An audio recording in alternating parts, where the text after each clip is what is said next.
Jangan lupa subscribe di YouTube channel Metro TV News dan juga nyalakan notifikasinya.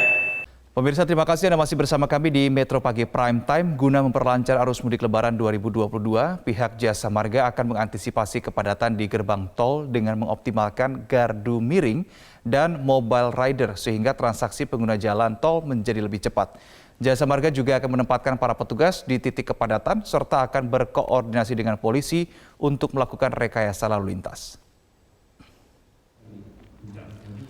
Hal ini disampaikan Corporate Communication and Community Development Group Head Jasa Marga, Dwimawan Heru Santoso. Menurut Heru, titik rawan kemacetan yang kerap terjadi di ruas tol Jakarta Cikampek, diantaranya Simpang Susun Cikunir, pertemuan kilometer 48 sampai Simpang Susun 66, dan Cikampek Utama. Jika terjadi kemacetan, Jasa Marga juga akan melakukan buka tutup rest area yang kerap menjadi titik rawan kepadatan. Untuk itu, masyarakat diminta memaksimalkan waktu di rest area karena harus bergantian dengan pengendara lain. Pengendara dihimbau untuk makan di dalam kendaraan dan memastikan bahan bakar minyak dan etol terisi penuh. Memang jika tidak dilakukan rekayasa lalu lintas pada saat-saat tertentu, saat terjadi puncak, memang beban kapasitas cukup tertekan sehingga kita mendorong adanya rekayasa lalu lintas.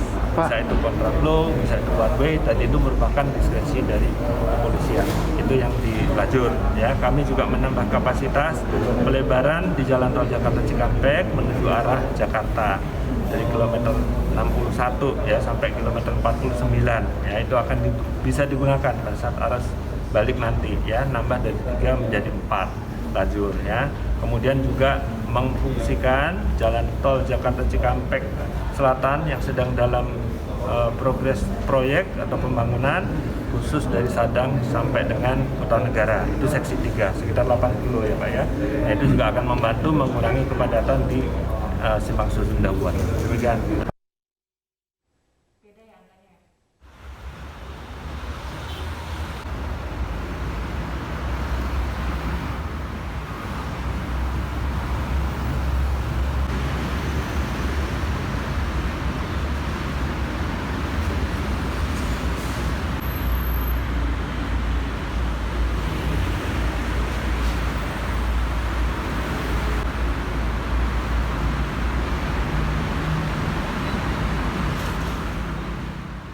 Pemirsa, pemerintah memprediksi ada sekitar 85 juta warga akan melakukan perjalanan mudik Lebaran pada tahun ini setelah dalam 2 tahun terakhir melakukan pembatasan akibat pandemi COVID-19.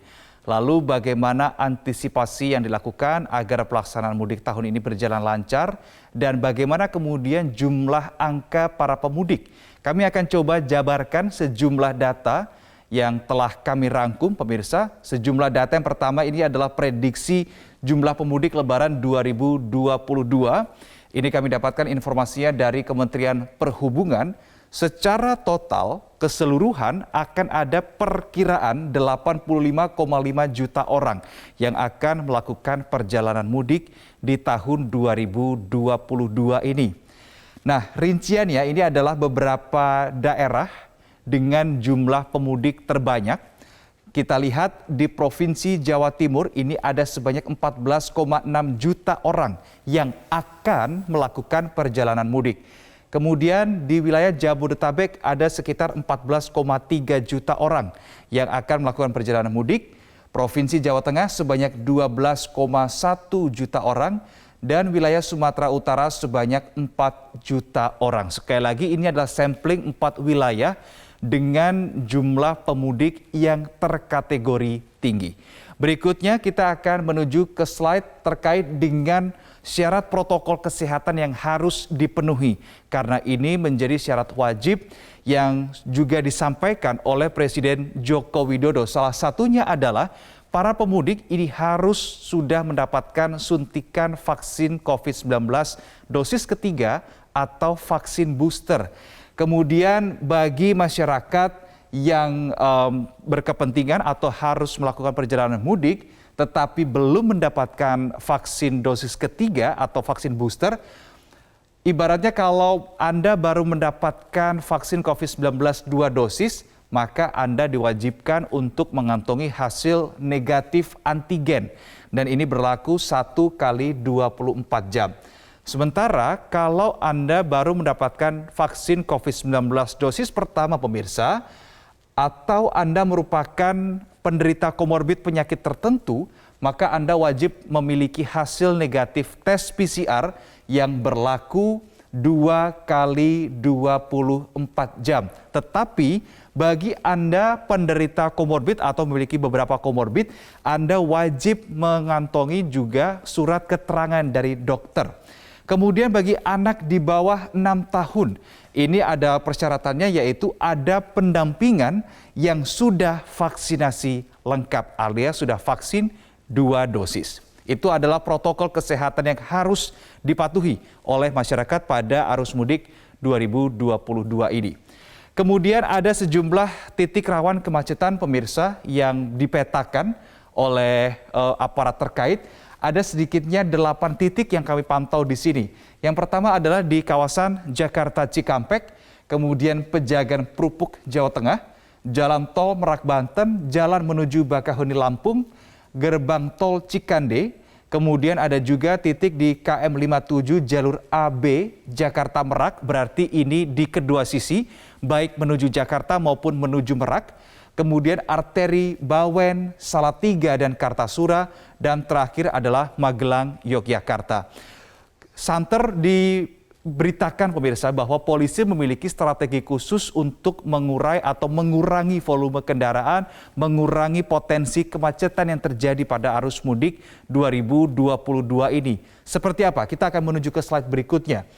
Ini adalah sistem one way dan ganjil genap. Jadi polisi akan menerapkan sistem one way dan ganjil genap pada saat arus mudik dan arus balik.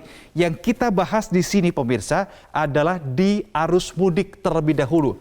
Akan dimulai pada tanggal 28 April 2022, ini pada hari Kamis, mulai pukul 17 sampai dengan 24.00 waktu Indonesia Barat. Kemudian berlanjut di hari berikutnya tanggal 29 April 2022, tetapi yang perlu Anda lihat di sini adalah jam berlakunya. Ini lebih awal pemirsa dibandingkan tanggal 28, yaitu pukul 7 pagi sampai dengan 24 waktu Indonesia Barat. Hal tersebut juga diberlakukan pada tanggal 30 April atau di hari Sabtu, mulai pukul 7 sampai dengan 24 waktu Indonesia Barat. Sedangkan pada tanggal 1 Mei 2022, sistem one way dan ganjil genap akan diterapkan tetapi sejak pukul 7 sampai dengan 12 siang saja waktu Indonesia Barat. Sedangkan untuk ruas jalannya ini berada di kawasan KM 47 Tol Jakarta Cikampek sampai dengan KM 414 Gerbang Tol Kalikangkung. Ini untuk arus mudik. Bagaimana kemudian dengan arus balik? Ini perlu Anda lihat juga bahwa ini akan diberlakukan sejak tanggal 6 hingga tanggal 8 Mei 2022. Rinciannya bisa kita lihat di sini. Untuk tanggal atau waktu penerapannya sama semuanya di ketiga tanggal ini, yakni mulai pukul 2 siang sampai dengan pukul 12 malam. Berarti di luar jam itu sistem one way dan ganjil genap tidak diterapkan. Dan ini akan diberlakukan mulai dari KM 414 Gerbang Tol Kalikangkung, kemudian KM 3 Gerbang Tol Halim, dan yang terakhir adalah KM 47 Tol Jakarta Cikampek. Pemirsa, itu tadi adalah paparan data terkait dengan persiapan mudik di tahun 2022. Sekali lagi polisi dan juga beberapa instansi terkait sudah mengambil kebijakan bahwa akan menerapkan sistem one way dan ganjil genap di jalan tol untuk bisa mengurangi kepadatan kendaraan dan juga kemacetan juga kalaupun terjadi ini tidak akan terlalu panjang. Ini dihimbau kepada seluruh masyarakat yang ingin melakukan perjalanan mudik untuk bisa melihat kembali jadwal, kemudian mengkalkulasi sebaiknya Anda berangkat di tanggal berapa. Itu tadi adalah pemirsa paparan soal data perjalanan mudik dan juga arus balik di tahun 2022. Akan menuju ke informasi dan juga pembahasan terkait dengan bagaimana siasat dan strategi jitu untuk menghadapi arus mudik tahun ini yang diperkirakan akan membludak. Kita akan membahasnya bersama dengan Dirgakum Korlantas Polri, Brigjen Pol Aan Suhanan. Selamat pagi, Pak Aan. Pagi, Mas Reno. Baik, salam sehat Pak Aan. Ini hampir 50% dari prediksi 85 juta pemudik mengandalkan transportasi darat ya. Dan menurut Kakor-Lantas artinya 200.000 kendaraan akan bersama-sama berada di jalan atau kategori kendaraan tidak bergerak.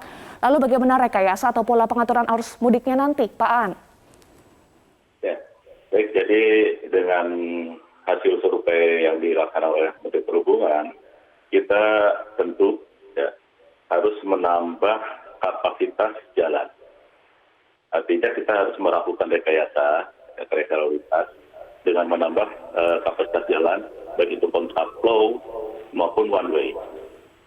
Juga kita akan melakukan pembatasan. Yang pertama adalah pembatasan untuk angkutan barang sumbu 13 ya. Kemudian kita juga akan membatasi dengan menerapkan ganjil genap di ruas yang akan dilakukan one way tersebut.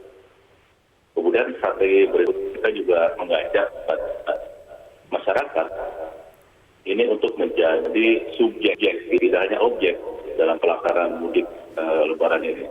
Mereka juga kita sosialisasikan menjadi subjek, dia menentukan perjalanannya kapan, dia menentukan sendiri melalui jalur mana, tol, pantura, pansela, ataupun jalur tengah. Ini banyak pilihan. Jadi masyarakat sendiri nanti akan memilih perjalanannya. Itu beberapa strategi yang kita lakukan nanti. Baik, Pak Aan, tadi Anda mengatakan beberapa skema yang telah disiapkan dan juga akan diterapkan adalah terkait dengan one way, kemudian sistem ganjil genap, begitu ya, Pak Aan. Tetapi ada juga potensi, meskipun bisa terbilang kecil begitu, ada potensi yang masyarakat yang belum terinformasi, sehingga berpotensi juga mereka terpaksa atau masuk ke jalur itu, padahal ini adalah sistem ganjil genap atau bahkan sistem one way. Nah, apa antisipasi terkait dengan adanya pemudik yang seperti ini, Pak Aan? Kita ini sosialisasi terus ya, melalui media, kemudian juga kita sosialisasikan dengan harapan masyarakat bisa mengetahui. Dan apabila masih ada yang terinformasikan, kita juga ini sudah ada 21 kamera CCTV etle untuk memantau para pemudik ini. Melalui etle kita awasi untuk penerapan ganjil genap ini. Baik, ada pengerahan kamera CCTV etle juga untuk memantau begitu ya bagaimana pergerakan kendaraan-kendaraan itu. Berikutnya Pak Aan, kalau nantinya sejak tanggal 28 hingga tanggal 1 Mei nanti sistem kontraflow atau bahkan one way dan juga sistem ganjil genap ini tidak bisa membendung atau belum bisa membendung 100% volume kendaraan atau peningkatan kendaraan di jalan. Ada upaya-upaya lain, Pak, atau mungkin ada exit tol tertentu yang dijadikan exit darurat seperti itu ketika kendaraan ini ekornya sudah terlalu panjang, ekor kemacetannya? Betul. Jadi prinsipnya kita ketika terjadi stuck ya, jadi SOP kita gerbang tol, 2 gerbang tol sebelumnya itu kita akan melakukan pengalihan arus ya. Akan melakukan pengalihan arus ke arteri sehingga masyarakat tidak terjebak di ruas yang memang sudah stuck di situ. Kita akan lakukan pengalihan, kemudian kita arahkan ya. Yang kedua, kita juga memberikan informasi terus kepada masyarakat melalui PMS yang ada di Jasa Marga maupun melalui media-media yang lain sehingga masyarakat diharapkan tidak terjebak dalam kemacetan tersebut. Banyak pilihan nanti masyarakat melalui arteri ini ada di jalur Pantai Selatan juga itu sudah cukup bagus untuk ruas jalannya. Kemudian jalur tengah, jalur Pantura juga kita akan perkuat.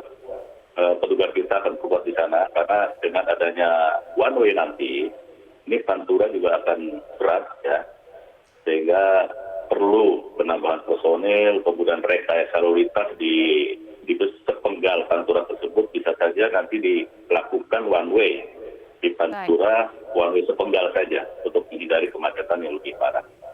Baik, Pak, salah satu titik potensial kepadatan pemudik dan menjadi titik atau pemicu kemacetan adalah rest area. Sementara diketahui hanya ada 29 rest area sepanjang tol Trans Jawa. Nah, kepadatan di rest area juga pernah terjadi ya beberapa tahun sebelumnya saat mudik.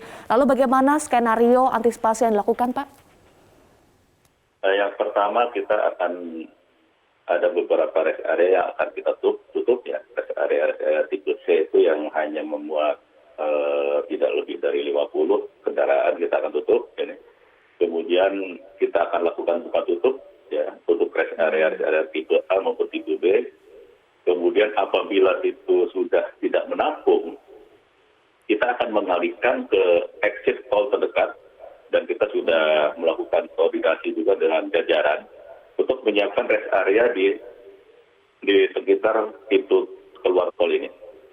Jadi kita himbau pada masyarakat tidak memaksakan di situ untuk berhenti di bahu jalan, ambil exit tol terdekat, ya, keluar, istirahat di luar, kemudian nanti kalau sudah mau berangkat masuk kembali. Itu beberapa yang sudah kita siapkan. Baik, Pak. Baik. Ya, Eva, berarti ini masyarakat pun juga sebaiknya juga perlu ada kesadaran ya. Misalkan kendaraannya ini betul-betul harus diisi, dipastikan lagi yang pertama BBM-nya, kecukupan saldo e-tolnya. Ini yang juga harus dipastikan masyarakat supaya meminimalkan upaya untuk masuk ke rest area dan meminimalkan terjadinya kemacetan seperti itu ya. Dan Eva, mau ya nanti keluar di exit tol terdekat supaya tidak terjadi penumpukan di rest area seperti tahun-tahun sebelumnya ya, Pak Aan. Sesuai dengan petunjuk petugas di lapangan lah ya, seperti itu. Pak Aan, berdasarkan informasi yang kami himpun dari berbagai sumber. Ya. Baik, Pak Aan, berdasarkan informasi yang kami himpun dari berbagai sumber, setidaknya ada 8 titik yang ini berpotensi terjadi kepadatan. Seperti halnya di Jakarta Cikampek, kemudian jalanan menuju Bakahuni Lampung, arteri Bawen Salatiga, Magelang Yogyakarta. Apa antisipasinya? Apakah juga akan diterapkan sistem ganjil genap one way atau ada upaya lain, Pak Aan? Betul, kita sudah antisipasi ini. Ya, kita sudah siapkan, kemudian kita sudah simulasikan di titik-titik tadi. Kemudian kita juga terakhir sudah melakukan tactical floor game ya, untuk kesiapan personil maupun rekayasa lalu lintas yang akan dilakukan. Sama untuk di Bakahuni juga sama, kita akan melakukan rekayasa lalu lintas. Nanti akan diberlakukan seperti timer. Jadi yang akan masuk itu diatur oleh petugas sehingga tidak numpuk di dermaga. Kemudian di ruas Semarang juga demikian. Apabila terjadi kemacetan, kita akan melakukan kontraflow sebidang, ya. Kemudian one way sebidang juga. Nanti antara Bawen sampai dengan Banyumanik itu kita akan melakukan one way kalau arus lalu lintasnya memang padat di sana. Baik, Pak Aan, tadi lalu lintas di titik tersebut kita sudah dipersiapkan. Mudah-mudahan ya ini dengan adanya informasi yang lebih awal, masyarakat bisa memilih kapan akan melakukan perjalanannya, sehingga kepadatan yang kita prediksi ini bisa tersharing ke beberapa ruas jalan yang ada, yang sudah dipersiapkan. Ya, kapan seharusnya masyarakat memilih waktunya, Pak? Ada saran dari pihak kepolisian terkait waktu yang harus dipilih oleh masyarakat? Tentunya ya kita berharap tidak pada saat yang bersamaan. Ya. Artinya masyarakat bisa memilih, maka dilakukan ganjil genap. Ya. Apabila mobilnya ganjil, ya bisa memilih pada tanggal 7 ya, pada saat pulang 27 atau 29 itu kita akan berlakukan one way. Sehingga yang ke arah timur ini sedikit ada penambahan kapasitas jalan. Kemudian kita juga berharap ke masyarakat ya untuk tidak harus memilih jalan tol ya. Ada beberapa alternatif yang bisa dipilih oleh masyarakat untuk perjalanan mudik ini. Baik, ada himbauan bagi masyarakat untuk tidak selalu mengutamakan jalan tol, tapi juga bisa menggunakan jalan yang di luar tol ya. Tadi Pak Aan sempat singgung ada jalur Pantura, kemudian jalur selatan, jalur tengah, seperti itu Pak Aan. Betul. Pansela itu sekarang sudah cukup bagus jalannya ya, dan pemandangan juga cukup bagus di pantai selatan ini. Itu sudah sampai sampai ke Jawa Tengah.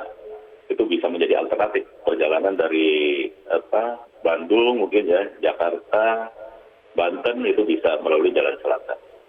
Iya, Pak Aan, tapi berdasarkan pengalaman di tahun-tahun beberapa waktu sebelumnya, sebelum pandemi ya Pak Aan, ketika pada arus mudik ini sudah ada jalan tol, sebetulnya ada tidak sih atau mungkin ada upaya dari pihak kepolisian untuk kemudian mengarahkan masyarakat, ayolah kemudian diarahkan ke jalur non tol saja supaya tidak ada penumpukan yang terlalu banyak dan kemacetan terlalu panjang di jalan tol?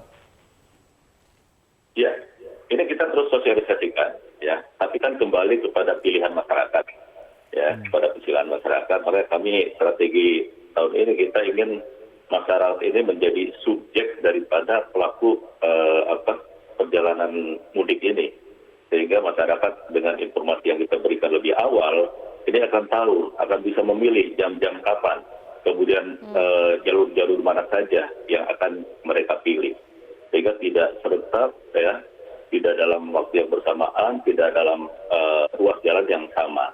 Ini banyak pilihan untuk masyarakat. Baik, terima kasih Brigjen Pol Aan Suhanan, Dirgakum Korlantas Polri. Tentunya kita berharap perjalanan mudik di Lebaran tahun 2022 ini perdana ya Eva, selama masa pandemi COVID-19 ini bisa berjalan dengan lancar, tertib dan minim potensi terjadi kecelakaan atau bahkan nihil. Terima kasih Pak Aan untuk informasinya. Salam sehat Pak Aan. Terima kasih. Salam sehat.